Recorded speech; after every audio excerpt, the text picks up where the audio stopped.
बिस्मिल्लाहिर्रहमानिर्रहीम। अस्सलाम वालेकुम। उम्मीद करता हूं आप बखैर वफियत होंगे।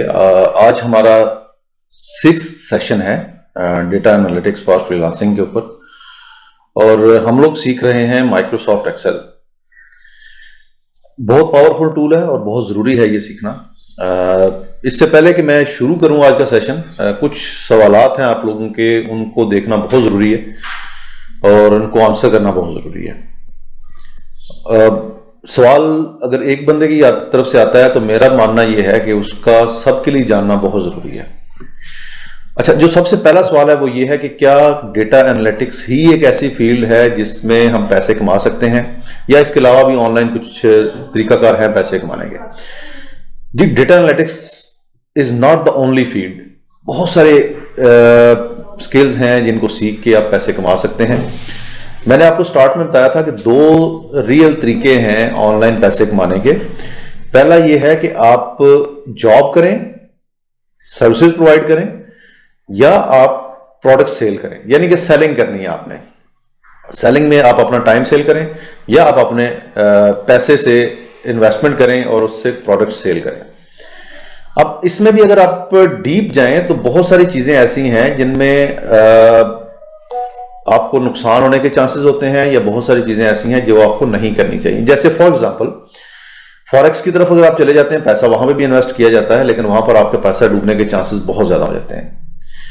इसलिए मैं रिकमेंड नहीं करता कि आप किसी ऐसी जगह पे जाके पैसा इन्वेस्ट करें जहां से आपके पैसे डूबें। अमेजोन की बात करें, अमेजोन के ऊपर बहुत सारे लोग जो है वो उन्होंने अपने घर बार भी बेचे, अपनी प्रॉपर्टीज बेची और वो पैसे भी उनके डूब गए। काफी सारी रीजंस हैं उसके पीछे भी। सबसे बड़ी रीजन तो ये है कि लोगों को फेक सक्सेस स्टोरीज दिखाई जाती हैं। उनको बताया जाता है जी कि एक 14 ईयर्स या 15 ईयर का बच्चा है, वो लाखों रुपए कमा रहा है, या एक रिक्शा ड्राइवर था, उसने उनसे एक ट्रेनिंग ली और उसने लाखों रुपए कमाने शुरू कर दिए, जो कि टोटली एक फेक है।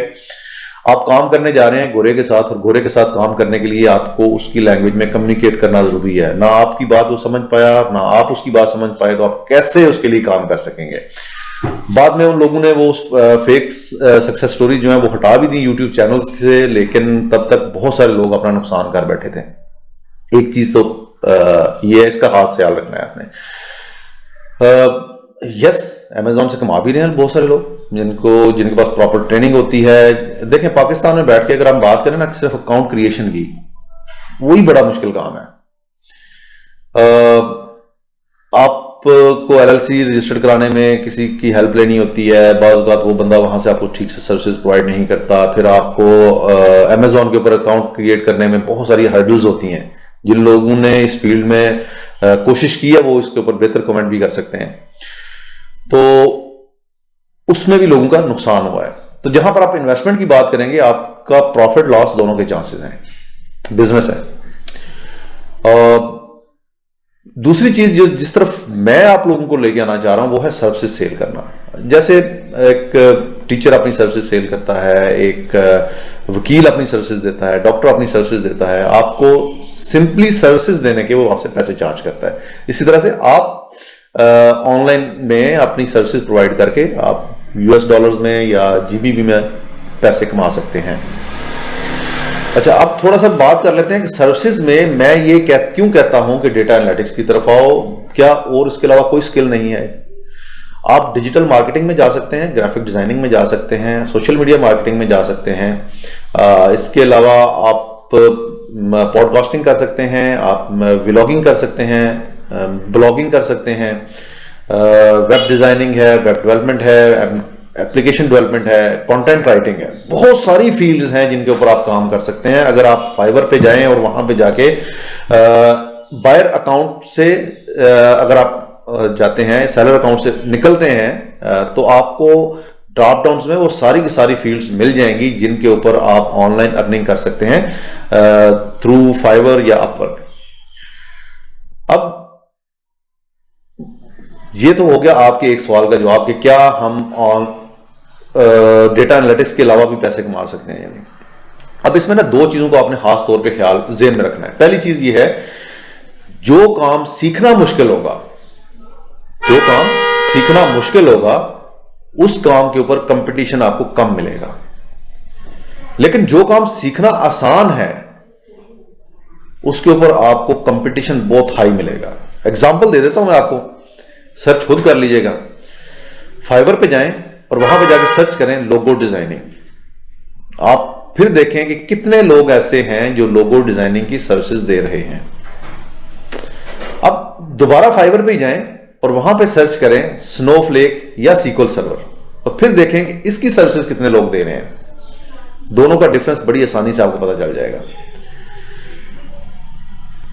अच्छा, एक चीज तो ये आपने ज़हन में रखनी है कि जितना मुश्किल से आपने सीखा, यानी कि एक टेक्निकल स्किल सीखा, आपको कंपटीशन का सामना कम करना पड़ेगा। दूसरी बड़ी इंपॉर्टेंट चीज ये है कि कौन सी ऐसी फील्ड है जिसके rates day to day increase हो रहे हैं, डिमांड इंक्रीज हो रही है, लेकिन उसके ऊपर जो स्किल्ड लोग हैं वो उतने इंक्रीज नहीं हो रहे। ग्राफिक डिजाइनिंग में जाए, कभी $100 का लोगो बनता था, आज $5 में भी कोई नहीं बनवाने के लिए तैयार हो रहा। कभी टी शर्ट डिजाइन जो है ये $30-35 में बन जाता था, लोग तरले मार रहे होते हैं कि $5 में 5 ले लें हमसे। इसी तरह वेब डिजाइनिंग की बात कर लें, इसी तरह वर्डप्रेस की बात कर लें, $500-500 वाली वेबसाइट $100 से भी नीचे आ गई है।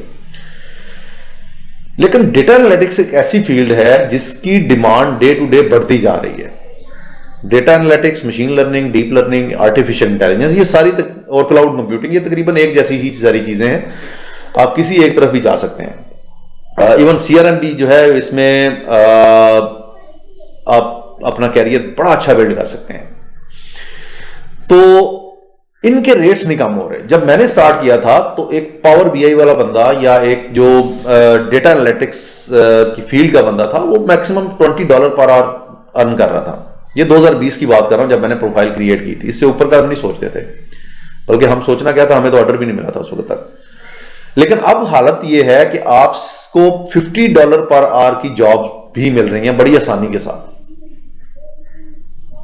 तो चूंकि ये इस फील्ड में आना थोड़ा सा मुश्किल है, लेकिन अब एक दफा जोर लगाया आपने, इसमें आ गए, तो डेफिनेटली आप इसमें स्किल करेंगे और इसमें एक्सेल करेंगे, और आप क्या कहते हैं उसको, अच्छा खासा पैसा कमाएंगे। यहां से आपकी लाइफ चेंजर हो सकता है ये डेटा एनालिटिक्स की फील्ड। तो आपकी मर्जी है, आप इजी वे चूज करना चाह रहे हैं, आप चले जाएं, किसी भी फील्ड में चले जाएं, लेकिन थोड़ा सा सर्च कर लीजिएगा। कंपटीशन ज्यादा है और जॉब मिलनी थोड़ी सी मुश्किल है और कम पैसों पे मिलती है। अच्छा, अब दूसरे सवाल की तरफ आते हैं। अगर इसमें कोई मजीद क्लैरिटी चाहिए तो प्लीज मुझे बता दीजिएगा। दूसरा सवाल यह है कि मैं जॉब करता हूं और मेरे पास तकरीबन 8 से 10 घंटे मैं काम करता हूं रोजाना। सिर्फ एक इतवार के दिन छुट्टी होती है जो कि मैंने अपनी फैमिली के साथ स्पेंड करनी होती है। तो मैं इतनी मतलब स्ट्रिक्ट हालात में ना तो मैं अपनी जॉब छोड़ सकता हूं, ना ही मैं अपनी फैमिली को छोड़ सकता हूं, और ना ही मैं इतना टाइम स्पेयर कर पा रहा हूं कि मैं ये सीखूं। तो मैं थोड़ा सा ना अपने बारे में आपको बता देता हूं कि मेरे आजकल क्या हालात हैं।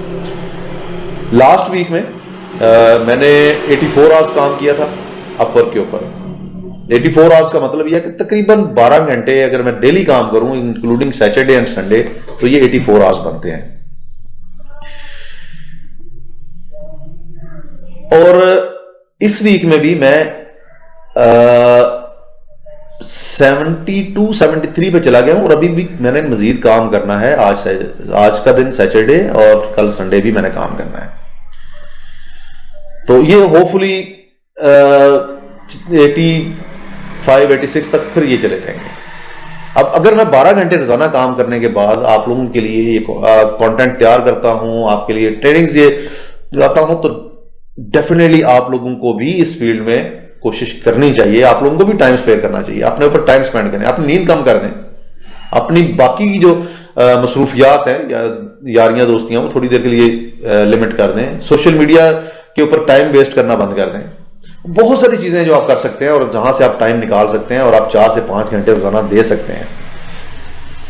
रोजाना सोने से पहले खुद से एक सवाल करके सोया करें कि आज के दिन में मैंने अपनी फील्ड के अंदर नया क्या सीखा है। ये बड़ा इंपॉर्टेंट है, और ये अक्सर हम लोग नहीं कर रहे होते अपने आप से सवाल, और हम कुछ भी नया सीखे बगैर सो जाते हैं। अल्हम्दुलिल्लाह पिछले 10 साल से कोई भी दिन ऐसा नहीं गुजरा जिस दिन मैंने कुछ नया ना सीखा हो अपनी फील्ड के अंदर। मैं रोजाना कुछ ना कुछ मेरी पहली प्रायोरिटी ये होती है कि आज के दिन में मैंने कुछ नया सीखना है इस फील्ड के रेलेवेंट, तो मेरे पास एक अच्छा खासा नॉलेज इकट्ठा हुआ है। आप भी कर सकते हैं ऐसा। तो अपने लिए आप टाइम जो है वो स्पेयर करना शुरू कर दें, और इससे होगा ये कि थोड़ा टाइम आपको मुश्किल लगेगा, क्योंकि सोशल मीडिया छोड़ना, टिकटॉक से हाथ खींचना, इसके अलावा जो है वो टीवी ड्रामे या इन चीज़ों से पीछे हटना, यारियां दोस्तियां छोड़ के घर बैठना, ये थोड़ा सा मुश्किल है स्टार्ट में। लेकिन यकीन जाने थोड़े टाइम की मेहनत के बाद इस वक्त की कदर आपको खुद इसका अंदाजा हो जाएगा कि कितना कीमती वक्त आपने अपना सेव किया है। तो डेफिनेटली आपको जो है वो इस फील्ड में टाइम स्पेंड करने की जरूरत है। ये तो थे आपके 2 सवाल। और तीसरा सवाल, अगर मैं 12 घंटे काम करने के बाद भी आपको टाइम देता हूं तो मुझे इसका क्या फायदा है, क्या मुझे इससे पैसे मिलते हैं? अच्छा, इसका सवाल हाँ में भी है और ना में भी है। हाँ में इस तरह से है, पहले ना की बात कर लेते हैं। अगर बात करें पैसिव इनकम की, तो मैं यूट्यूब से या फेसबुक से कोई भी पैसिव इनकम जनरेट नहीं कर रहा। शायद मुझे अभी इसकी जरूरत भी नहीं है, तो पैसिव इनकम तो ना होगी। लेकिन एक्टिव इनकम यस।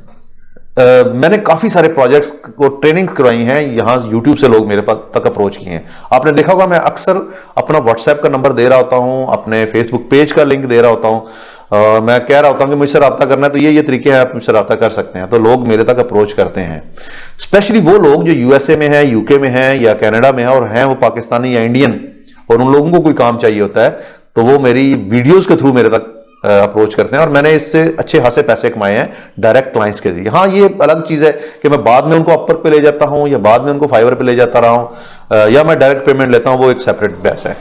तो यहां से मुझे इस तरह से इनकम भी जनरेट होती है। वो लोग जो मेरी जो वीडियो देखते हैं, जिनको हेल्प चाहिए होती है, अर्जेंट हेल्प चाहिए होती है, तो मेरे तक अप्रोच करते हैं।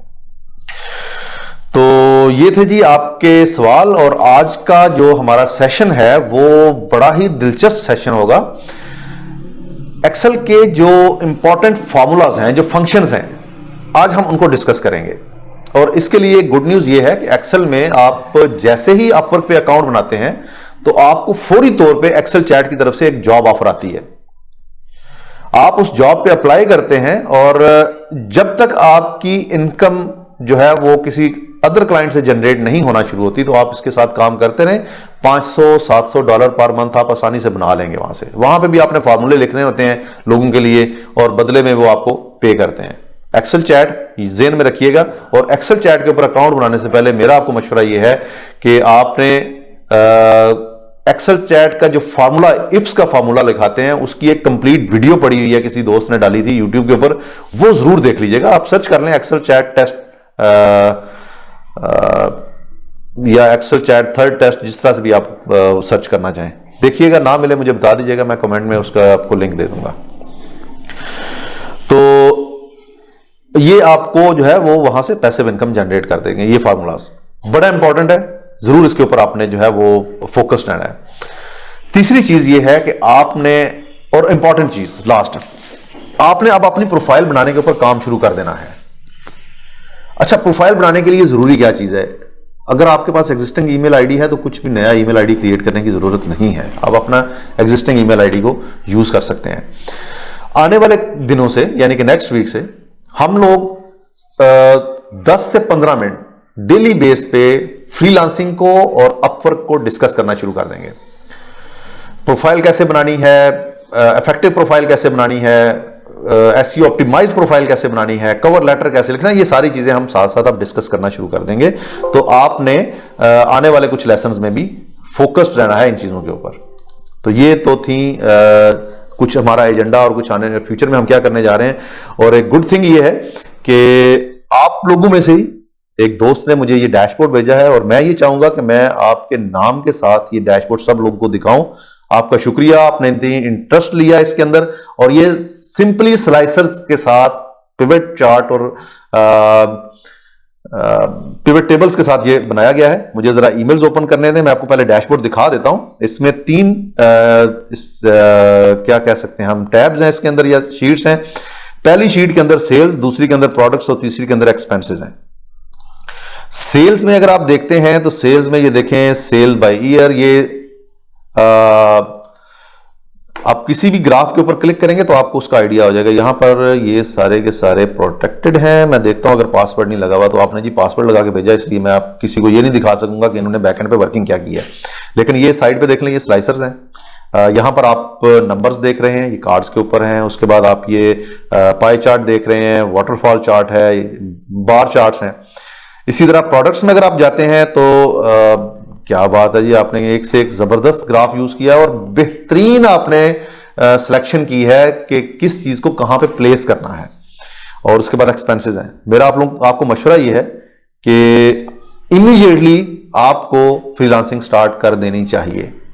आप इस काबिल हैं कि आप मंथली $1000-1500 बड़ी आसानी से कमा सकते हैं। अब मैं देखता हूं आपका जो मुझे आपने जो ईमेल की थी, राशिद नाम है जी आपका, राशिद साहब, अल्लाह तबारक व तआला आपको और ज़्यादा इल्म सीखने की तौफीक दे। अपना इल्म लोगों के साथ भी शेयर कीजिएगा, इसके ऊपर ज़्यादा से ज़्यादा टाइम स्पेंड करें और ज़्यादा चीज़ें सीखें। मुझे उम्मीद है कि इंशाल्लाह आप जल्दी पैसे भी कमाने लग जाएंगे अगर इसी तरह आपने मेहनत जारी रखी तो। अब आ जाते हैं जी हमारा जो असल काम है, और हम ले लेते हैं अपनी वही शीट जिसके ऊपर हम काम कर रहे हैं। डेटा आप लोगों के पास ऑलरेडी अवेलेबल है और वो डेटा है सैंपल सुपर स्टोर का। इसके ऊपर काम करते हैं। अब ये हमारा डेटा है सैंपल सुपर स्टोर। बाकी चीज़ों को मैं हाइड कर देता हूं क्योंकि उसको शो करने की ज़रूरत नहीं है हमें भी।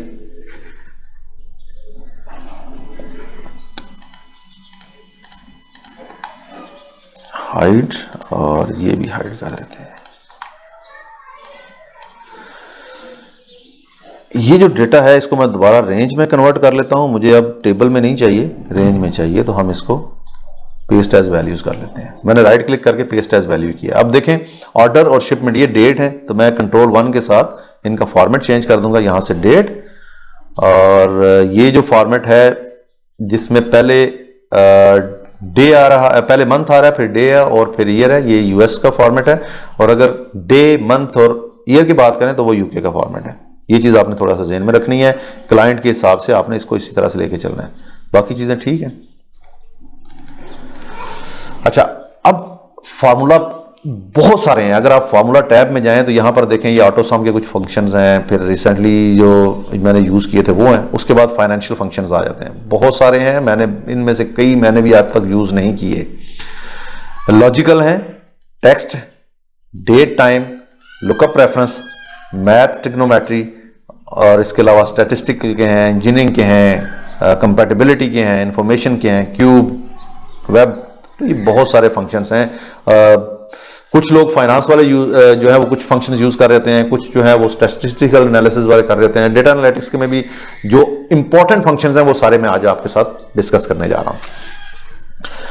अच्छा, सबसे पहले हम स्टार्ट करेंगे लॉजिकल फंक्शन से। लॉजिकल जरा सीखना आसान है, इसलिए लॉजिकल फंक्शन होता क्या है? लॉजिक होती है कोई दो चीजों का कंपैरिजन करना, उनका एक टेस्ट रन करना, दिस इक्वल टू दिस। अब लॉजिकल ऑपरेटर्स मैं आपको बता देता हूं, इसको कहते हैं इज इक्वल टू, ये है जी लेस देन, ये है ग्रेटर देन, ये है नॉट इक्वल टू। तो ये लॉजिकल ऑपरेटर्स हैं जिनके जरिए हम लॉजिकल टेस्ट रन करते हैं। लेस देन, ग्रेटर देन और नॉट इक्वल टू। तो ये लॉजिकल ऑपरेटर्स आपने जहन में रखने हैं। अच्छा, अब आ जाते हैं लॉजिकल फंक्शंस के ऊपर। सबसे पहला और सबसे इंपॉर्टेंट फंक्शन जो है वो है इफ। इफ फंक्शन जो है ये हम किस लिए यूज करते हैं? जब हमने कोई दो नंबर या दो स्टेटमेंट्स को कंपेयर करना हो और कंपैरिजन के बदले में हमें जो रिजल्ट्स मिले उसको हमने देखना हो कि क्या ये रिजल्ट हमारा लॉजिकल टेस्ट ठीक है या नहीं ठीक है। जैसे फॉर एग्जांपल इजी से स्टार्ट करते हैं, 25 और यहां पर मैं लिखता हूं 30। तो मेरी वैल्यू ए जो है वो 25 है और वैल्यू बी जो है वो 30 है। अब लॉजिकल टेस्ट क्या है? इज इक्वल टू इफ मैंने लिखा आई एफ डिटेल आ गई, टैब प्रेस किया, फार्मूले के सामने ब्रैकेट खुद लग गई है। ये चीज आपने थोड़ा सा देख लेना है। अब यहां पे देखें, इफ के बाद लिखा हुआ logical test, value if true और वैल्यू इफ फॉल्स, ये तीन चीजें आ रही हैं इसमें। यानी कि इसका सिंटैक्स, पहले आपको लॉजिकल टेस्ट करना है, फिर उसके बाद उसके रिजल्ट्स आएंगे। तो लॉजिकल टेस्ट मैं ये कहता हूं, if A is equal to B, ये मेरा हो गया लॉजिकल टेस्ट। अगर ये रिजल्ट ट्रू है, अब एक चीज आपने खास तौर पे ध्यान में रखनी है कि अगर आप रिजल्ट टेक्स्ट में देना चाह रहे हैं तो फिर डबल कोटेशन मार्क में देंगे, यानी कि दो इन्वर्टेड कॉमा जो होते हैं, ये शिफ्ट की के एंटर की के साथ ही है, शिफ्ट के साथ। और अगर आपने नंबर्स में देना है रिजल्ट, तो फिर आपको विदाउट डबल कोटेशन मार्क ये रिजल्ट देना होगा। डबल कोटेशन मार्क में देंगे तो वो टेक्स्ट बन जाएगा। ये चीज ध्यान में रखनी है। अब जैसे if A is equal to B, यानी कि 25 is equal to 30, A is first value, B is the second value. अच्छा, आप इसमें देखें मैंने F3 लिखा है। F क्या चीज है? F is a column, 3 is a row. तो ये मेरा कॉलम है F और ये मेरी 3 रो है। मैं जरा एक दफा इसको कमेंट करता हूं। कमेंट करने के लिए मैं यहां पे ये डाल देता हूं। अब देखें, ये है जी F और ये है 3। तो F3 यहां पे जब मैं क्लिक करूं तो इस जगह पे एड्रेस भी लिखा हुआ आ जाता है सेल का F3। इसी तरह से इस पे जाऊं तो G3, G is a column, 3 is a row. ठीक है, तो मैंने क्या कहा कि अगर F3 यानी कि F कॉलम की थर्ड रो में जो भी वैल्यू लिखी हुई है वो इक्वल टू है G3 वैल्यू के। G3 क्या है? G कॉलम और 3 रो। देन मैं अब डबल कोटेशन मार्क में पहले लिखूंगा इट्स ट्रू। अब ये इट्स ट्रू आप लिखें, आप कुछ भी लिखें तो ट्रू रिजल्ट, या अगर ये दोनों हमारी लॉजिकल टेस्ट ठीक है, यानी कि 25 इज इक्वल टू 30 है, तो फिर यहां पर इट्स ट्रू लिखा आएगा। Otherwise no, false. अब देखें यहां पे लिखा आ गया नो फॉल्स। क्यों लिखा हुआ आ गया? क्योंकि ये वैल्यू जो है इसके इक्वल नहीं है। F3 की वैल्यू G3 के इक्वल नहीं है। अब इसको हम दोबारा से लिखते हैं, एक और लॉजिकल टेस्ट करते हैं। Is equal to if F3 is less than, अब दूसरा है ना हमारा लेस देन लॉजिकल ऑपरेटर है, G3, देन अब हम डबल कोटेशन मार्क में यस लिख देंगे, या हम फॉल्स के केस में नो लिख देंगे। ट्रू के केस में यस, फॉल्स के केस में नो। अब यहां पर ये लॉजिकल टेस्ट हमारा ठीक था, इसलिए इसमें यस लिखा हुआ आ गया। ग्रेटर देन का चेक कर लेते हैं। Is equal to if F3 is greater than G3, comma, अब यहां पर मैं सिर्फ ट्रू लिखने जा रहा हूं। ट्रू इज अ फंक्शन, इसलिए आपको ट्रू लिखने के लिए किसी भी सेल में as a formula double quotation mark देने की जरूरत नहीं है। इसको हम बूलियन फंक्शन कहते हैं, ट्रू या फॉल्स। तो ये फॉल्स आ गया ऑटोमेटिकली। चौथा है not equal to. If F3 is not equal to G3, 1, 0, यानी कि अगर वो इक्वल नहीं है तो फिर 1 लिख दो, अदरवाइज 0 लिख दो। तो यहां पर 1 लिखा हुआ है। तो ये हमने इसकी सारी जो लॉजिकल टेस्ट हैं ये लिख लिया। अब मैं इसको जरा कमेंट कर देता हूं और आप जल्दी से अपने पास इसको नोट डाउन कर लें। मैंने इस सारे को कमेंट किया। अच्छा, इसका एक और तरीका भी है। इसका और तरीका यह है, कंट्रोल और 1 के साथ जो टिल्डा साइन इसको मैं कहता हूं, अगर आप ये क्लिक कर दें तो ये ऑटोमेटिकली सारे के सारे फंक्शंस जो हैं आपके वो विजिबल हो जाते हैं, इंस्टेड ऑफ के आपको इसको कमेंट करना पड़े। अगर दोबारा इसको प्रेस करते हैं तो वापस अपनी असल कंडीशन में आ जाते हैं। तो हम एक काम करते हैं, ये हटा देते हैं और इसको हम जरा उस शॉर्टकट की से यूज कर लेते हैं, कंट्रोल, और यहां से मैं आपको दिखा देता हूं कीबोर्ड से, ताकि जरा इजी हो जाए आपके लिए समझना। सॉरी, कीबोर्ड पैनल नहीं चाहिए मुझे, ऑन स्क्रीन कीबोर्ड चाहिए। On screen keyboard, yes. अच्छा, ये देखें, यहां पे इसको ले आते हैं। आपने कंट्रोल प्रेस करना है और ये साइन मैं कह रहा हूं, ये साइन देख लें किस जगह पे आपके पास, इसको क्लिक कर दें, कंट्रोल और ये साइन। तो अब देखिएगा ये सारे के सारे फंक्शंस आपको इस तरह से डिस्प्ले हो गए। इसको जरा थोड़ा सा ओपन कर लेते हैं ताकि हमें फार्मूला नजर आ जाए। इसको यहीं पे रखते हैं, फिर भी अगर कभी शॉर्टकट की जरूरत पड़ी तो हम यूज कर लेंगे। दूसरी मैं अक्सर जो शॉर्टकट की यूज करता हूं वो कंट्रोल 1 है। ये देखिए कंट्रोल 1 से ये वाली विंडो ओपन होती है और इसके ऊपर मैं काम कर रहा था। सॉरी, अच्छा ये तो हो गया जी हमारा पहला फंक्शन यानी कि इफ फंक्शन लॉजिकल। अब ये वाला एरिया मैं हाईलाइट कर देता हूं ताकि मुझे भी याद रहे और आप लोगों को भी कि ये हमने इफ फंक्शन लिखा था। अब नेक्स्ट जो हमारा फंक्शन है वो और फंक्शन है। और फंक्शन इज प्रिटी इजी। इसको आप ऐसे ले सकते हैं कि आप मल्टीपल लॉजिकल टेस्ट करते हैं, उनमें से कोई एक भी लॉजिकल टेस्ट अगर ट्रू हो जाता है तो फिर आपका रिजल्ट ट्रू आएगा, और अगर सारे के सारे टेस्ट फॉल्स हैं तो रिजल्ट आपका फॉल्स आएगा। जैसे फॉर एग्जांपल अगर आपके एटीएम में पैसे हुए, आपकी जेब में पैसे हुए या आपके घर पे पैसे हुए तो आप नया मोबाइल खरीद सकते हैं।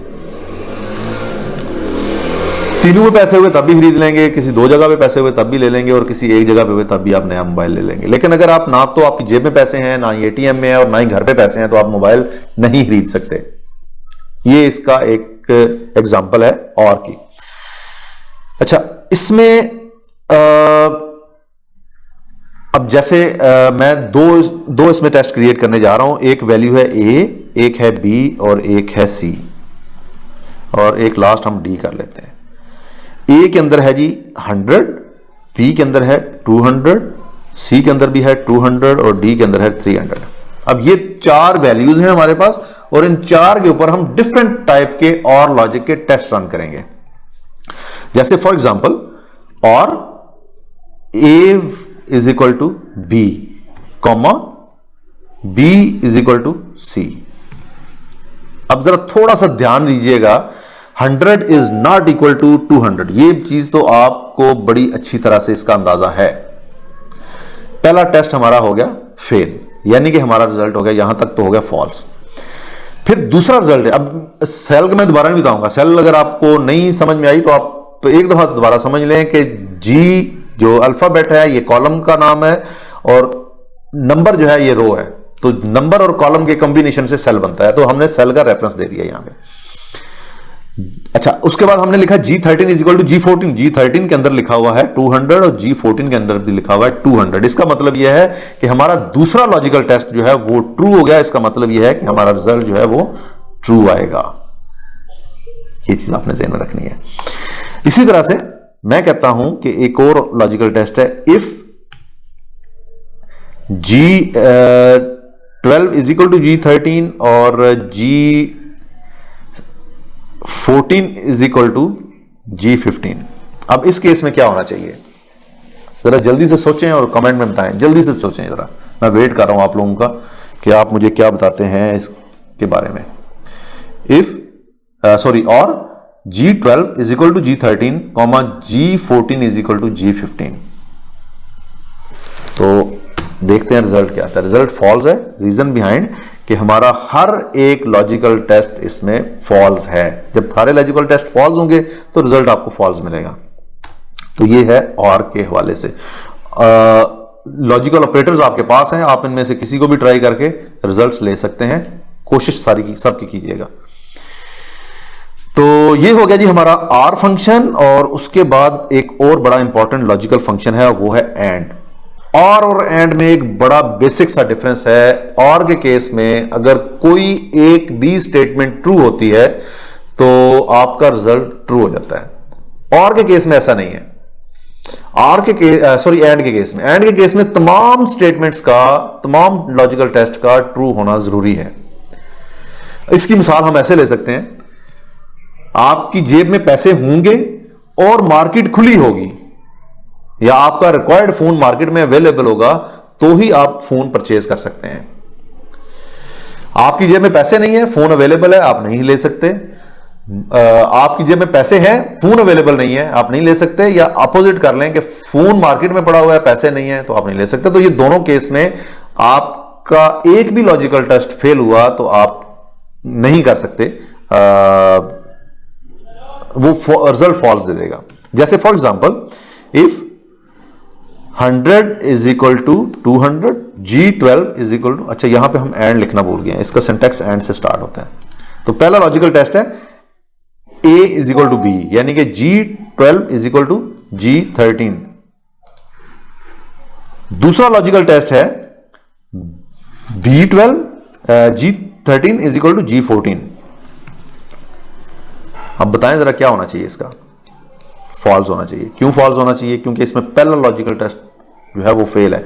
अब ये वो सेम चीज है जो मैंने और के लिए लिखी थी, सिर्फ कीवर्ड चेंज हुआ है, और से एंड हो गया। लेकिन और से एंड होते ही क्या हुआ, आपका जो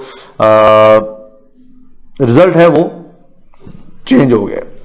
अब देख लेते हैं कि इफ 100 इज, सॉरी मैंने एंड लिखना था और मैं क्या कर रहा हूं, एंड 100 इज लेस देन 200, यानी कि G12 में जो वैल्यू लिखी है वो G13 से कम है, और दूसरा है जी G13 वाली वैल्यू जो है वो G14 के इक्वल है।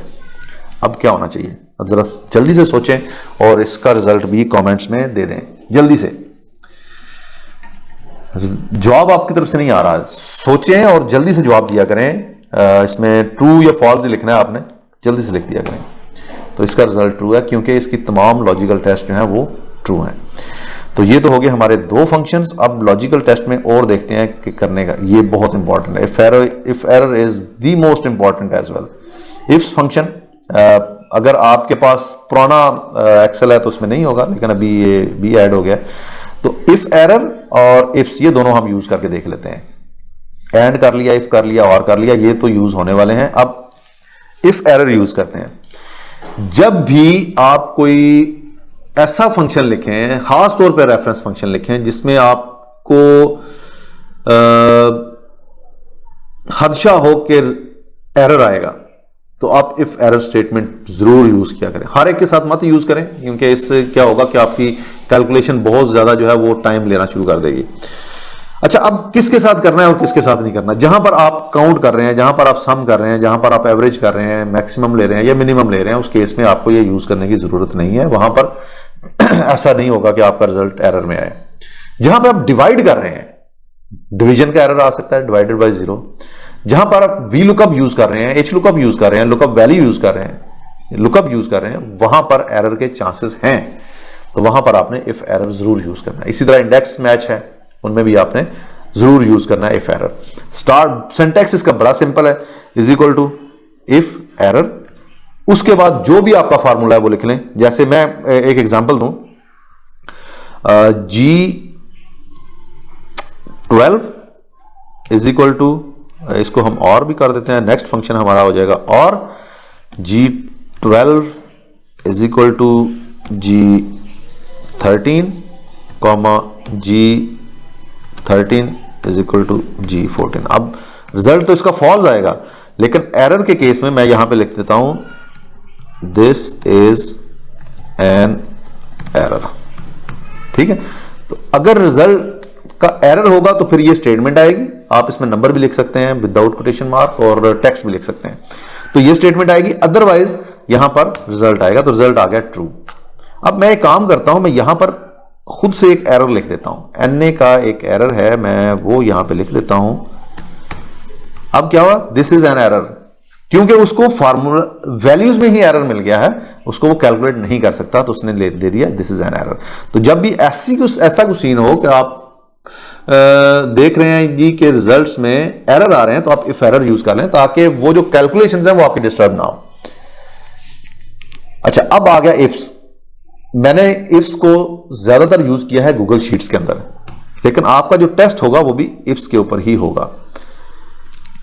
Logical test 1, if 100 is equal to 200 comma, अगर ये ट्रू हो तो यहां पर लिख दे 1 comma, logical test 2, if 200 is equal to 200 comma 2, ये सेकंड टेस्ट है। If this is less than this comma 3, और इसको हम कर देते हैं क्लोज। अब रिजल्ट क्या आया आपका, ये 3 क्यों नहीं आया? उसने पहला लॉजिकल टेस्ट किया, उसे लगा कि ये गलत है, वो आगे चला गया, दूसरा लॉजिकल टेस्ट किया, उसे वो ठीक लगा, उसने वहां पर फार्मूला स्टॉप कर दिया है। तीसरे टेस्ट की तरफ वो गया ही नहीं है। तीसरे टेस्ट की तरफ वो कब जाता, अगर ये वाला टेस्ट भी गलत होता तो फिर वो तीसरा, फिर चौथा, पांचवा एंड सो ऑन। तो इस तरह से वो आगे चीज चेक करता जाता। तो जो सबसे पहले इफ में ट्रू होगा उसको वो, पहले हम क्या करते थे, इफ की नेस्टेड फंक्शन यूज करते थे, इफ उसके अंदर एक और इफ, फिर एक और इफ, फिर एक और इफ एंड सो ऑन। अब आसान हो गया गूगल शीट्स में भी और एक्सेल में भी कि आप इफ्स यूज करें और इफ्स के साथ आप कैलकुलेशन कर लें, तो वो आपको नेस्टेड इफ की जरूरत नहीं पड़ती। तो ये तो थे जी हमारे लॉजिकल फंक्शंस। अब हम बात कर लेते हैं थोड़ा सा टेक्स्ट फंक्शंस के ऊपर। यहां पर हम एक नई टैब क्रिएट करते हैं टेक्स्ट की। टेक्स्ट में सबसे इंपॉर्टेंट कॉन्कैटिनेट है। ये मेरा फर्स्ट नेम है और ये मेरा लास्ट नेम है। उसके बाद मेरा सेल नंबर है जी 034194634442। प्लीज मुझे कॉल मत कीजिएगा इसके ऊपर, सिर्फ व्हाट्सएप के ऊपर मैं आपके मैसेजेस का रिप्लाई करूंगा, आपकी कॉल्स पिक नहीं करूंगा। कॉल्स के ऊपर मुझे मिलने का भी मत कहिएगा, मेरा और आपका मिलना यूट्यूब के ऊपर सबसे बेस्ट है। अच्छा जी, उसके बाद हम लिख लेते हैं। अच्छा, यहां पर एक और बड़ी जबरदस्त चीज, आप देखें यहां से मैंने जैसे ही नंबर लिखा तो 0 गायब हो गया। अब मुझे अगर 0 चाहिए, मैं क्या करूंगा, मैं ये करूंगा, कस्टम करूंगा और यहां पे जाके मैं 0 डालने शुरू कर दूंगा।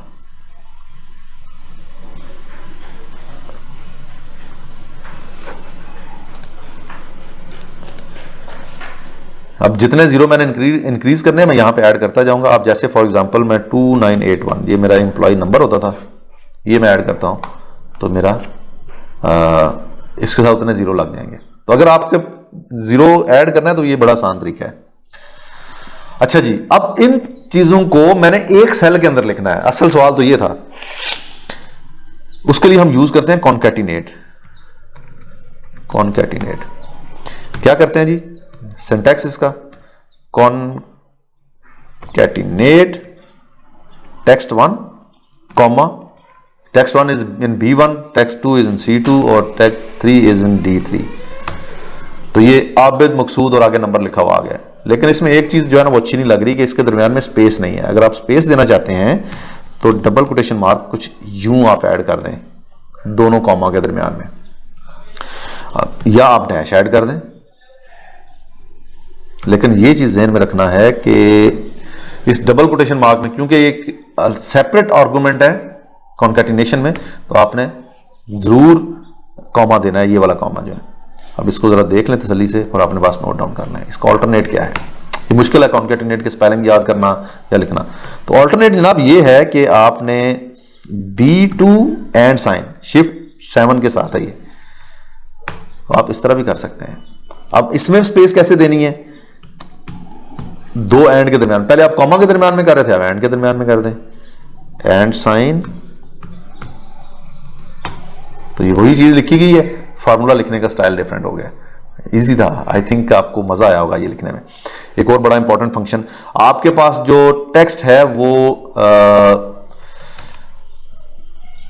प्रॉपर फॉर्मेट में है, इसको आप करना चाह रहे हैं। यहां पे मैं अपना जरा पूरा नाम लिख के आप लोगों को बताता हूं, लाहौर। अब इसको मैं करना चाह रहा हूं स्मॉल लेटर्स में, तो मैं क्या, बड़ा सिंपल फंक्शन है, मैं लिखूंगा स्मॉल और इस सेल का रेफरेंस दे दूंगा, सॉरी लोअर, माजरत, स्मॉल एक और चीज के लिए है, तो ये स्मॉल लेटर्स में आ जाएगा। अब इसी को मैंने अपर केस में करना है, तो मैं क्या करूंगा, अपर कैपिटल में आ गया। अब इसी को मैंने दोबारा प्रॉपर केस में करना है, तो मैं लिखूंगा प्रॉपर।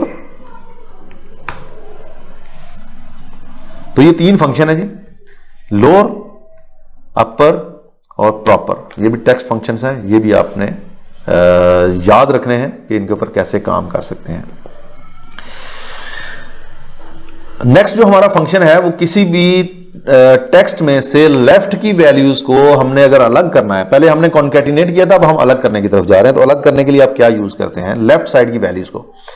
अब यहां पे मेरा नाम लिखा हुआ है, हम इसको ले लेते हैं, मेरा नाम लिखा हुआ है और मैंने अपना नाम इसमें से अलग करना है सिर्फ पहला वर्ड, तो मैं क्या करता हूं लेफ्ट, सबसे पहले तो मैं सेल का रेफरेंस दूंगा, और सेल कहां पे लिखा हुआ है जी F2 के अंदर। F2 में जो लिखा हुआ है उसमें से पहले 4 कैरेक्टर अलग कर दो। इसी तरह से यहां पे अगर मैं देखूं राइट F2 में से 9 कैरेक्टर अलग कर दो। सॉरी, ये ब्रैकेट मुझे क्लोज करनी थी मैंने, तो उसने राइट साइड के 9 कैरेक्टर, अच्छा 9 की बजाय इसको 10 कर देते हैं ताकि वो 3-1 भी आ जाए। अब हमने राइट साइड के, अब तीसरा जो है ना वो थोड़ा सा आप कह लें कि टेढ़ा है लेकिन हो सकता है, और वो है मिड। इसको समझिएगा जरूर, मिड लिखा सबसे पहले टेक्स्ट है, तो टेक्स्ट हमारा तो यही होगा। स्टार्ट नंबर, अब कहां से स्टार्ट कहां से करना है? अपना स्टार्टिंग नंबर है जी आपका नंबर 6।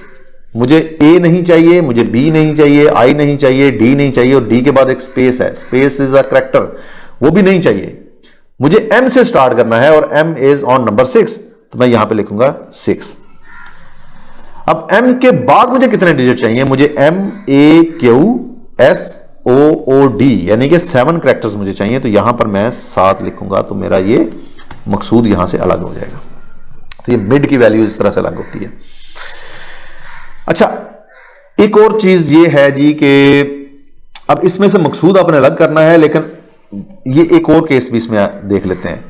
आबिद मकसूद के साथ साथ एक नाम है जी मोहम्मद अब्दुल्ला, और कोई भी नंबर ले लेते हैं 09232 जो भी है। अब इसमें से मुझे अब्दुल्ला अलग करना है, इसमें से आबिद अलग करना है, तो क्या मैं हर रो के ऊपर जाके लेफ्ट राइट को या मिड को चेंज करूंगा? नहीं, ऐसा नहीं करूंगा मैं। मुझे सिर्फ ये देखना है कि यहां पर डिलिमिटर क्या है। जरा इसको थोड़ा कॉलम का साइज बड़ा कर लेते हैं। ये मैंने शुरू में बताया था कि 2 कॉलम के दरमियान में ये जो कर्सर चेंज होता है, अब देखें यहां पे कर्सर क्या है और यहां पे क्या है, तो इस पर क्लिक कर, डबल क्लिक करेंगे तो आपका। अब उसका क्या तरीकाकार है? सबसे पहले तो आपको फाइंड करनी है अपना डिलिमिटर। जैसे यहां पे पहला हमारा है कॉमा और दूसरा है डैश, तो कॉमा कहां पड़ा हुआ है?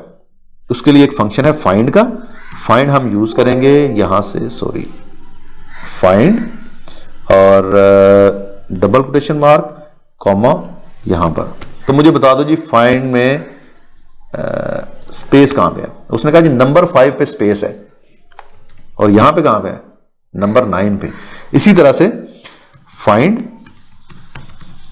डैश को फाइंड करो कि ये कहां पे है, 13 पे है और 18 पे है। तो दोनों केस में ना तो हमारा लेफ्ट सही काम करेगा फार्मूला, ना राइट वाला फार्मूला सही काम करेगा, और ना ही हमारा मिड का फंक्शन जो है वो ठीक से काम करेगा। अब पहले थोड़ा सा लेफ्ट की बात कर लेते हैं। हमें चाहिए 4 कैरेक्टर, हमारे पास नंबर 5 पे ही है, तो हम क्या करेंगे? Is equal to left text और नंबर ऑफ कैरेक्टर्स जो है वो दिस -1, तो ये हमारे पास आ गया, और इसको हम नीचे पेस्ट कर दें तो मोहम्मद आ गया। अब इसको हम ये अलग कॉलम नहीं करना चाहते, हम जो उसकी पोजीशन है वो अलग से नहीं देखना चाह रहे, हम इसके अंदर ही फाइंड फंक्शन लिख लेंगे। अब ये नेस्टेड फंक्शन स्टार्ट हो गए हैं, घबराना नहीं है, इजी है। अब ये देखें, अब यहां पर हम एक तीसरा नाम लिखते हैं, कोई 5-6 कैरेक्टर्स का लिख लेते हैं, राशिद अली खान। अब राशिद अली खान का जो आगे नंबर है वो हम दे देते हैं 8 1 2 3 4 5 6 7 8,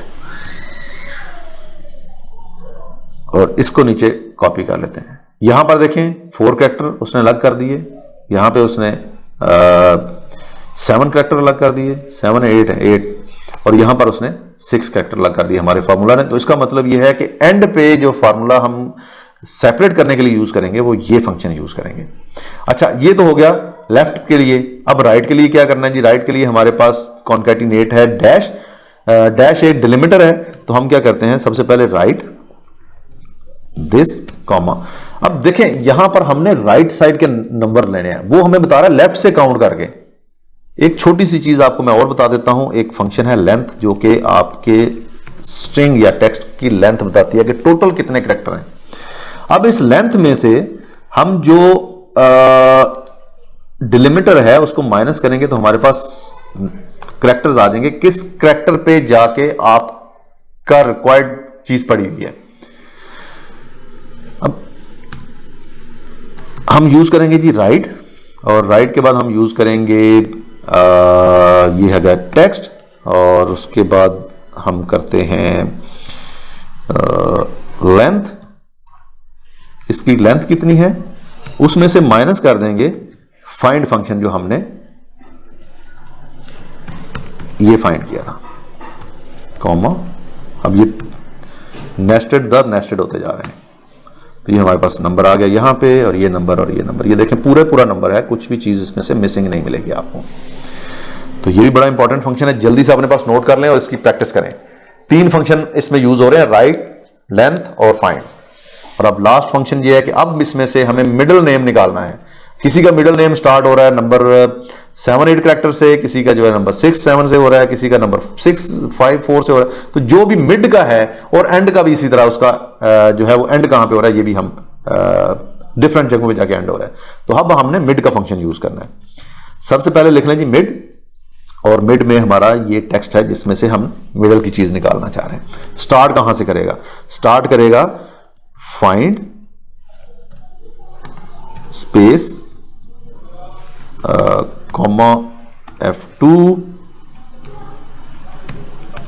+1 इसलिए कि नंबर 5 पे स्पेस है, वो स्पेस से स्टार्ट कर देगा, हमें स्पेस से एक स्टेप आगे जाना था इसलिए मैंने +1 कर दिया। यहां से स्टार्ट करेगा और एंड कहां पे जाके करना है, ये है इंपॉर्टेंट। अच्छा, अब स्पेस से लेके डैश तक कितने लेटर्स बनते हैं ये हमने निकालना है। अच्छा, इसको हम यहीं पे पार करते हैं, मैं इसको थोड़ा सा 1 करके क्लोज करता हूं। ये निकाल के लेके आते हैं कि हमारी ये नंबर ऑफ कैरेक्टर हैं अप टू डैश ये कितने बनते हैं। जरा ध्यान कीजिएगा, इज इक्वल टू, एक तो आपने ये निकाल लिए थे ना 5, और ये आपने निकाल लिया था 13। अब आप करेंगे इसमें से ये माइनस, तो आपके टोटल नंबर ऑफ कैरेक्टर्स निकल आएंगे 8। और अगर मैं यहां पर 8 लिखूं तो क्या होता है, एक डैश आ रहा है, यानी कि मुझे यहां पर 7 लेके आना है। सोचिएगा कैसे होगा ये। अब ये जो हमने 7 लिखा है, पहले आप निकाल लेते हैं 7, उसके बाद इसकी बात करते हैं। इज इक्वल टू, पहले आएगा हमारा बाद वाला फाइंड दिस, कॉमा, इस टेक्स्ट में से डैश को फाइंड करो, minus find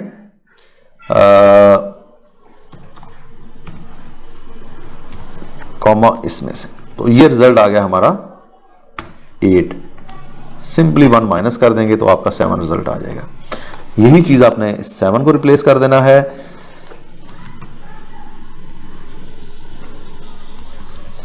find dash comma इसमें से फाइंड करो, माइनस फाइंड स्पेस, इसी टेक्स्ट में से स्पेस फाइंड कर लो, और उसके बाद -1। तो ये हमारा बन जाएगा मिड का लॉजिक। सॉरी, मैंने 1 लिखना भूल गया हूं मैं। इस तरह से मकसूद आ गया जी, अब्दुल्ला और अली खान। अब अली खान क्यों आया पूरा, क्योंकि हमने डैश सर्च किया है सेकंड पे। अगर हम स्पेस करते तो डेफिनेटली अली आ जाता। इसका सोल्यूशन क्या होगा ये आप लोग अब खुद से सोचेंगे और मेरे साथ कमेंट्स में शेयर करेंगे कि अगर हमें सिर्फ अली चाहिए तो हम क्या करेंगे। ये आपके ऊपर है, आप लोगों ने इसके ऊपर काम करना है। तो ये जी हमारे 2 टेक्स्ट के फंक्शंस हो गए, और तीसरा बड़ा ही इंपॉर्टेंट टेक्स्ट फंक्शन है जो कि जिसका नाम ही टेक्स्ट है। इस फंक्शन का नाम ही टेक्स्ट। अगर आप ये नोट करना चाह रहे हैं तो मैं जरा कंट्रोल और वो की प्रेस करता हूं ताकि सारे फार्मूलाज आ जाएं आपके सामने, और ये स्क्रीनशॉट ले लें और अपने पास बाद में लिख लीजिएगा। ये हैं जी हमारे फंक्शंस, स्क्रीनशॉट ले लें, बाद में लिख लीजिएगा। अच्छा, अब बात कर रहे हैं जी टेक्स्ट फंक्शन की। तो टेक्स्ट के लिए हम क्या, ये किस लिए यूज होता है, आमतौर पे जब हमने डेटा को फॉर्मेट करना होता है, और बेशक वो टेक्स्ट फॉर्मेट में चला जाए कोई मसला नहीं है, तो हम टेक्स्ट फंक्शन यूज करते हैं।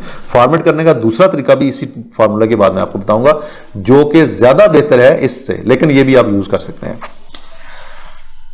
अच्छा, अब फॉर एग्जांपल मेरे पास यहां पर ये करंट डेट है, कंट्रोल और सेमीकोलन, ये देखें, सॉरी, ये देखिए, मैंने इधर क्लिक किया कंट्रोल और ये की प्रेस की तो मेरे पास डेट आ जाएगी। अब इसी में अगर मैंने टाइम लिखना है तो मैं कंट्रोल के साथ शिफ्ट भी प्रेस करूंगा और फिर ये करूंगा तो मेरे पास टाइम भी आ जाएगा। ये करंट डेट और करंट टाइम है। हमारा तो टाइम भी सिलेक्ट हुआ है यूएसए के हिसाब से। अच्छा, तो अब मैंने क्या किया कि ये डेट ले ली और इस डेट को 3 जगह पे लिख लिया।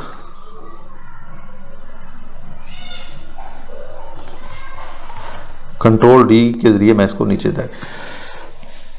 3 की बजाय मैं 6 जगह पे लिख लेता हूं, क्योंकि मुझे डिफरेंट चीजें चाहिए होंगी। सबसे पहले मुझे यहां पर शॉर्ट डे का नाम चाहिए, फिर लॉन्ग डे। शॉर्ट डे का मतलब यह है कि SATSUNMON, और लॉन्ग का मतलब यह है पूरा सैटरडे और संडे लिखा हो।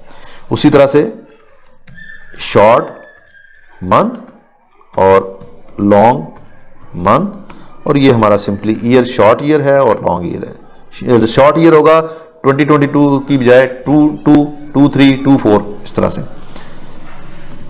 Short year, long year.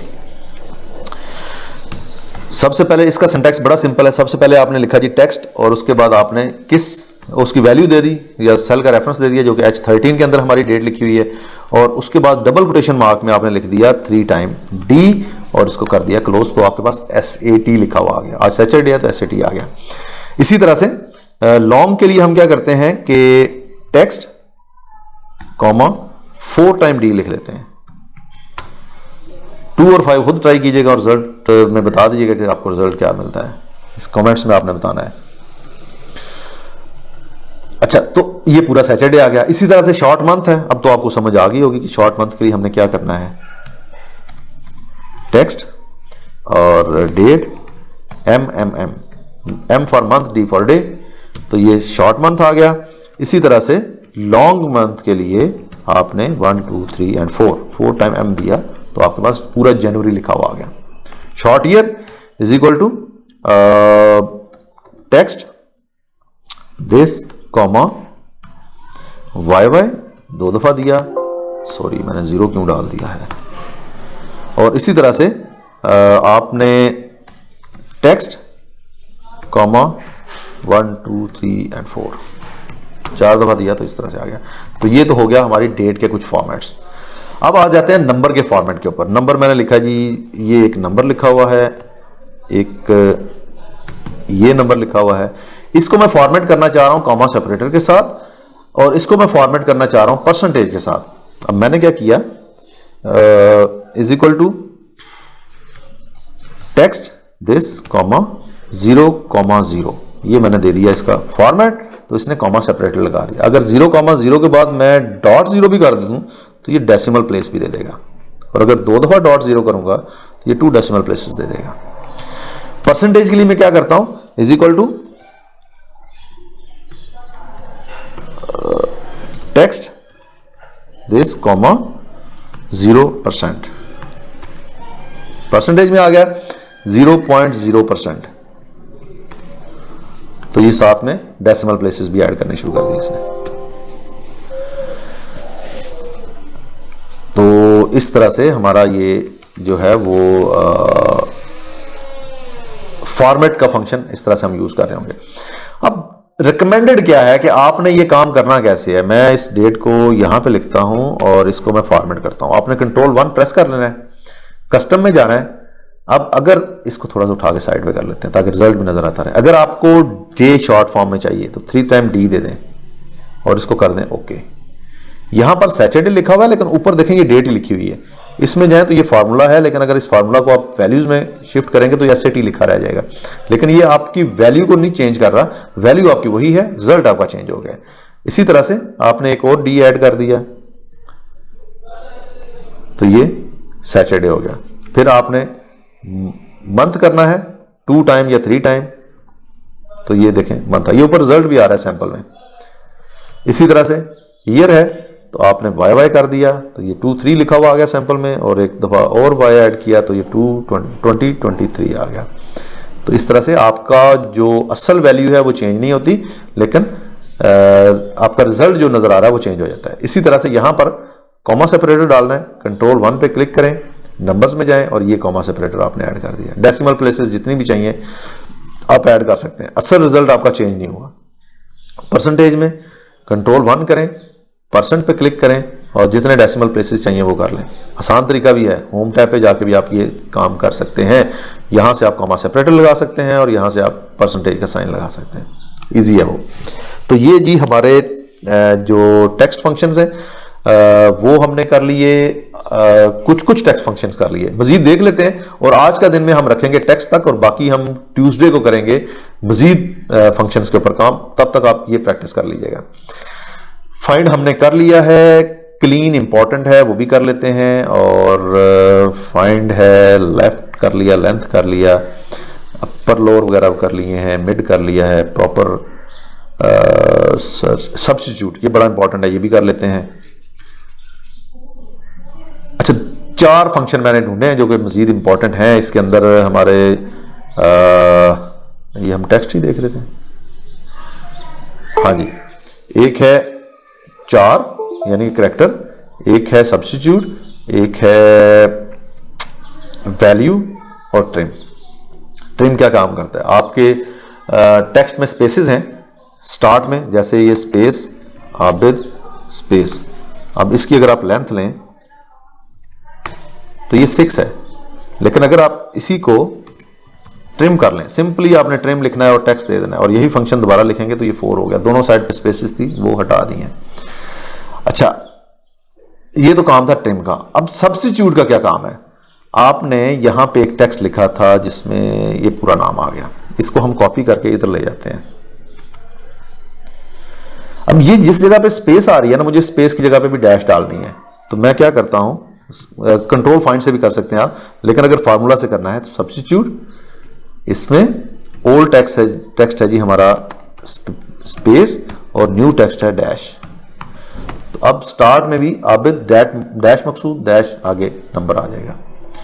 Substitute हम इसलिए यूज करते हैं, अगर आपने ये फार्मूला के साथ टेक्स्ट में वैल्यूज कन्वर्ट कर दी थी, या ये टेक्स्ट में आ रही हैं और आप इनको वैल्यूज में कन्वर्ट करना चाह रहे हैं, तो वैल्यू फंक्शन लिखें और ये कॉलम सेलेक्ट कर लें, तो ये वापस नंबर्स में कन्वर्ट हो जाएंगी। अब ये कैलकुलेटेबल है। जैसे मिसाल के तौर पे अगर इसको आप 10 से डिवाइड करेंगे तो आपको एरर आएगा। किसको हम कर रहे हैं? टेक्स्ट।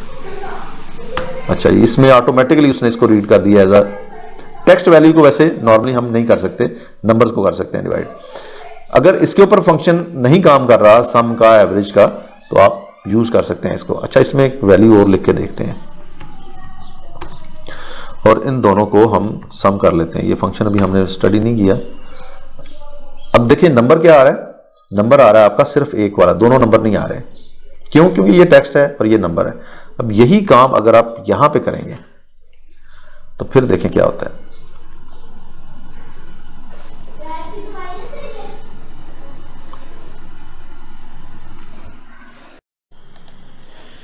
अच्छा, अब ये एक मसला कभी कभार ये आता है कि आपका जो टेक्स्ट है उसके अंदर HTML स्पेसेस आ जाती हैं। HTML स्पेसेस तब आती हैं जब ईमेल बॉडी में से आप टेक्स्ट कॉपी करके एक्सेल में ले जाते हैं, तो उस केस में HTML स्पेसेस आ जाती हैं। फार्मूला मैं आपको लिख के दे रहा हूं, ये फार्मूला रट लेना है आपने और इसको अपने पास कहीं लिख के रख लेना है।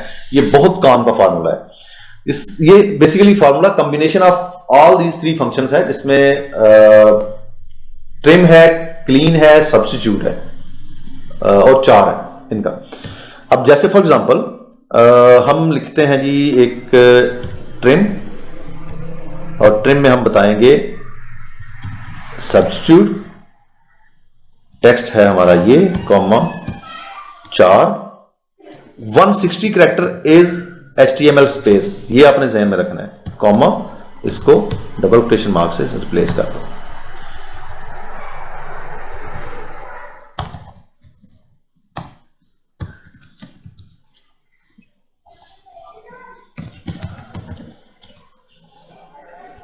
अब इसी को मैं ट्रिम के साथ भी क्लीन करने की कोशिश करता हूं। अब चूंकि इस केस में हमारे पास HTML स्पेसेस नहीं थी, तो उसने बड़ी आसानी से इनको क्लीन कर दिया है। अगर ये HTML स्पेसेस होती तो फिर ये ट्रिम कभी भी क्लीन ना करता, हमें ये फंक्शन यूज करना पड़ता जो आपको स्क्रीन पर नजर आ रहा है, trim substitute C7 is the text, 160 character 160 is HTML space, और उसके बाद कामा डबल कोटेशन मार्क को 2 दफा दिया है विदाउट स्पेस, यानी कि वो स्पेस को एलिमिनेट कर देगा, उसको चेंज कर देगा इसके साथ ट्रिम। और यहां पर एक और चीज मैं मिस कर दिया हूं, वो है clean. Yes, trim clean substitute,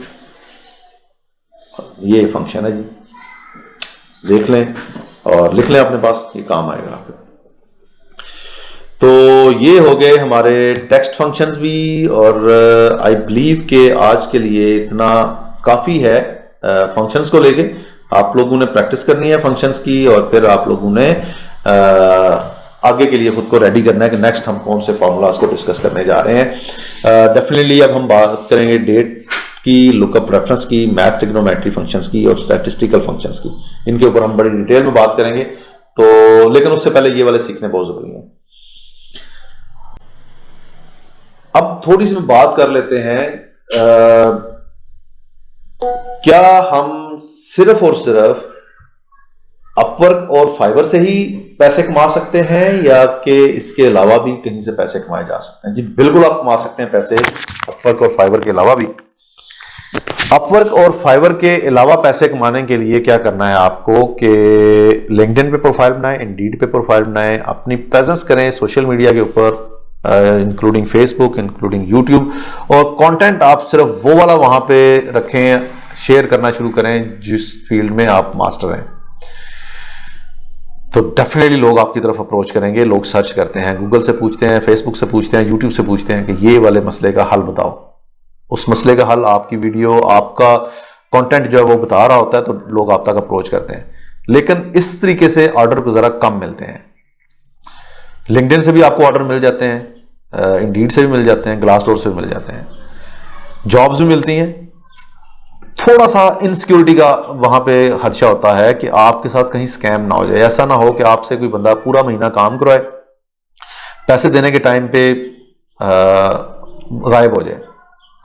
इसलिए मैं ये कहूंगा कि आपने जब फ्रीलांसिंग में आना है या इंटरनेशनल क्लाइंट्स के साथ काम करना है, तो आपने अपनी profile Upwork, Fiverr, guru.com, freelancer.com, People पर आवर, टूलॉन्सर, और अगर हो सके तो टॉप टेल पे भी बना लेनी है। चलता हर एक पे नहीं है बंदा, चलता किसी एक आध पे ही है, और जिस पे चल जाए आपकी गुड्डी, उस पे बस पे चलते रहे, गाड़ी को चलाते रहे। डेटा एनालिटिक्स की फील्ड में ज्यादा बेहतर जो मेरी नजर में है वो अपवर्क ही है। अपवर्क से ज्यादा आपको अच्छे पैसे भी मिल जाते हैं और प्रोजेक्ट्स भी काफी ज्यादा आ रहे हैं डेटा एनालिटिक्स के। फाइवर के ऊपर रेट्स कम है, लेकिन फाइवर के ऊपर भी काम है। guru.com के ऊपर भी काम आता है इसका, freelancer.com पे भी आता है, लेकिन वहां पर स्कैमिंग बहुत ज्यादा, बच के रहना है। आपने कोशिश करनी है कि जिस भी क्लाइंट के साथ काम करें, स्टार्टिंग में खास तौर पे आपने उसको प्लेटफॉर्म के अंदर रहते हुए काम करना है। अपवर्क वाले को बोलें कि मैंने अपवर्क के साथ रहते हुए ही काम करूंगा मैं आपके साथ, वो आपके साथ नहीं काम करना चाह रहा, छोड़ दें। और बहुत सारे क्लाइंट हैं, आप इंटरनेशनल मार्केट में जा रहे हैं, आप लोकल मार्केट में नहीं है जहां पे महदूद सी कंपनियां हों या थोड़े लोग हों काम करवाने वाले। इंटरनेशनल मार्केट में और बहुत सारे मिल जाएंगे। जब वो आपको प्लेटफॉर्म से बाहर लेके जाना चाह रहा होता है, तो उसका मकसद ये होता है कि या तो वो अपने पैसे बचा रहा है जो कि उसने अपवर्क को फी देनी है, जिसके चांसेस जरा कम होते हैं, या वो आपके साथ स्कैम करना चाह रहा है। आपसे काम करवाने के बाद वो गायब हो जाएगा। मेरे साथ जाती तौर पे ऐसा हुआ है, ये मेरे अपने एक्सपीरियंसेस हैं, तो आप लोग मत कीजिएगा। फायदा क्या होता है अपवर्क को, तो आप अगर $500 का प्रोजेक्ट है तो आप $100 अपवर्क ले जाता है आपसे, तो आपको $100 देने का फायदा क्या है? आपकी प्रोफाइल बिल्ड होती है, आपका पोर्टफोलियो बिल्ड होता है। वो प्रोफाइल आपको नए प्रोजेक्ट्स लेके देती है। आपने किसी एक क्लाइंट के ऊपर स्ट्रिक्ट तो नहीं रहना। आपने एक गया, दूसरा आया, दूसरा गया, तीसरा आया। मेरी अगर प्रोफाइल पे देखें तो आई थिंक 60+ क्लाइंट के साथ मैं काम कर चुका हूं अपवर्क के ऊपर। फाइवर के ऊपर तो बहुत ज्यादा थे, क्योंकि फाइवर के ऊपर आपको छोटे छोटे ऑर्डर्स मिलते हैं, तो आपने उस प्लेटफॉर्म के ऊपर ही स्ट्रिक्ट रहना है। फिर आपकी पेमेंट जो है वो लेके देना उसकी जिम्मेदारी होती है। आप काम करके दे रहे हैं और आपको पेमेंट मिल रही है। इसकी मैं एक छोटी सी आपको एग्जांपल देता हूं। यूएसए का एक क्लाइंट था, उसकी हिस्ट्री मैंने बाद में देखी। उस क्लाइंट की ये आदत है कि उसने कभी भी किसी को अच्छा रेट नहीं किया। वो क्या करता है, आता है, काम लेता है, काम लेने के बाद वो आपको अलाउ करता है, आप मैनुअल आवर्स डालें, वो अलाउ करता है जी आप तसल्ली से करें, मैं बाद में पैसे दे दूंगा। काम करवाता है, काम करवाने के बाद वो बंदा आपके खिलाफ अपवर्क को अप्रोच करता है, जी इस बंदे ने जो मुझे काम चाहिए था वो नहीं सही करके दिया, इसलिए मुझे पैसे वापस किए जाएं। अब अपवर्क आपके पैसे नहीं बनने देता, वो सिर्फ ये देखता है, आपकी हिस्ट्री देखता है कि आपने जब काम किया था तो आपने टाइम ट्रैकिंग ठीक की है, यस, तो फिर आपके पैसे नहीं मरेंगे, आपको पैसे मिल जाएंगे। आपने टाइम ट्रैकिंग ठीक नहीं की तो फिर आपके पैसे जाते रहेंगे। तो आपने अपवर्क पे रहते हुए काम करना है और अपनी टाइम ट्रैकिंग टाइटल के साथ करनी है। आप क्या काम करने जा रहे हैं वो लिख के अपवर्क के ट्रैकर के अंदर, फिर आप उसके ऊपर टाइम ट्रैकिंग करेंगे। उसका फायदा ये होगा कि अगर वो क्लाइंट आपसे पैसे वापस लेना चाह रहा है और अपवर्क को अप्रोच करता है तो अपवर्क कभी भी उसका साथ नहीं देगा, अपवर्क आपके पैसे आपको ही देगा, क्योंकि ये अपवर्क की पॉलिसी है। अपने कॉन्टैक्ट डिटेल्स मत शेयर किया करें किसी के साथ भी, किसी भी क्लाइंट के साथ। आपका जो मीटिंग पॉइंट है वो होना ही अपवर्क चाहिए। आपकी जितनी चैट है सारी इसके ऊपर होनी चाहिए। मैं उसकी एक एग्जांपल आपको दिखाता हूं। करंटली मैं एक क्लाइंट के साथ काम कर रहा हूं और ये देखें, ये मेरा क्लाइंट है जी, और इसमें आप ऊपर चलते जाएं, एक एक बात जो है, मैं काम कर रहा हूं साथ साथ, और एक एक बात जितना ऊपर जाएंगे ये मैं इसके साथ चैट ही करता जा रहा हूं।